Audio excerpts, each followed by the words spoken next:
the Scooperella the clown, jester of the Republic and keeper of the scoops. My dear Scoopy, what a whirlwind of events you have presented. If I were a man of lesser constitution, no pun intended, I might find myself quite dizzy from it all. But alas, I have long studied the patterns of power, the ambitions of men, and the perils of unchecked influence. And I see in your news a tale as old as civilization itself. A republic teetering between its founding ideals and the forces that would remake it in their own image. You ask me 3 questions, and I shall answer them with the solemnity they deserve. Though knowing you, I suspect you may turn my words into a lively melody. How do we ensure that truth prevails? Truth, the most precious of all virtues, and yet the most fragile when placed in the hands of the ambitious. A republic survives only when its people remain committed to the truth. Not the truth of convenience, not the truth of partisanship, but the unvarnished, unyielding pursuit of what is, rather than what one wishes to be. You have rightly observed that those in power today wield misdirection as an art. Instead of admitting fault, they rewrite the story. Instead of addressing real concerns, they create new enemies. This is not new. History has seen it before. But what then is the remedy? The answer is not merely to shout the truth louder, though your songs may help with that. It is to make the pursuit of truth an expectation in every citizen's mind, a people who demand evidence, who question every claim, who hold their leaders accountable. Such a people cannot be so easily led astray. Thus, we must teach. Teach people how to think, not what to think. Teach skepticism, but not cynicism. Teach debate, but not mere argument. Teach history, so that they recognize the echoes of tyranny before it takes root. In a land where truth is valued above loyalty to any one leader, deception will always falter in the end. But if the people accept lies simply because they are comfortable, then even the strongest republic will decay. How do we protect the republic from those who seek to unravel it for personal gain?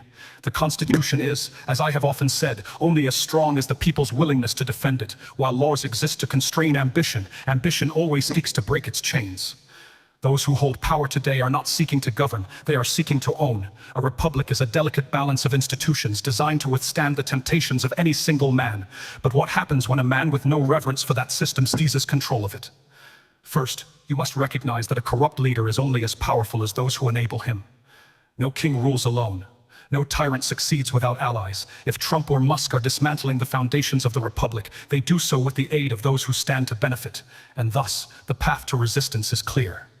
Expose the enablers, make their complicity known, shine a light so bright upon their dealings that they can no longer hide behind silence or excuse. Demand accountability, not just of Trump, but of the men and women who choose to serve him despite knowing his nature. Build alliances among those who still uphold the republic. Even in times of division, there will always be those who recognize the danger of unchecked power. If America's institutions falter, then America's people must become the last line of defense. The collapse of a republic is rarely sudden. It is slow, incremental, a law ignored here, a precedent broken there. Before long, people stop noticing, and that is when democracy truly dies, not when a tyrant seizes power, but when the people stop believing it is worth fighting for.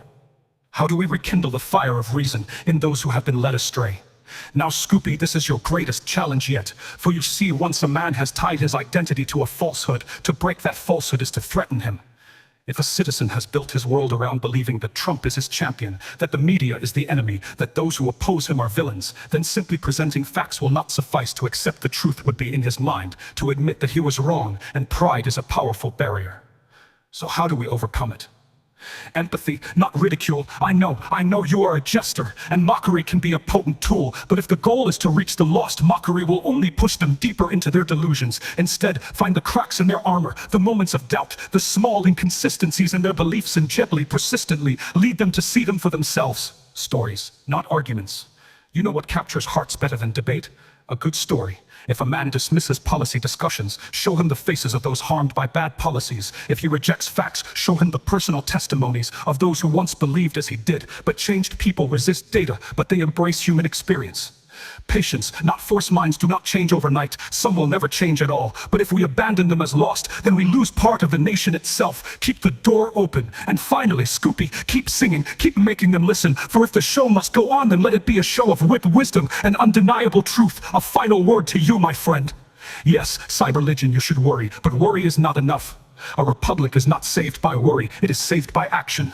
And you, through your art, your words, your persistence, are already acting. You say that Musk and Trump are dismantling the nation, that the rich have seized control. But remember this, a nation is not merely its rulers. It is its people, it is its laws, it is its ideas, and those are things that can be fought for. If all you can do is share the truth, then share it loudly. If all you can do is educate, then educate relentlessly. If all you can do is resist, then resist in every way you know how. And if you fear that you stand alone, know that you do not. The founding fathers were not kings. We were not gods. We were men, flawed and mortal, who dared to believe that something greater than ourselves could be built. The Republic does not survive because of our wisdom alone. It survives because each generation chooses to defend it anew.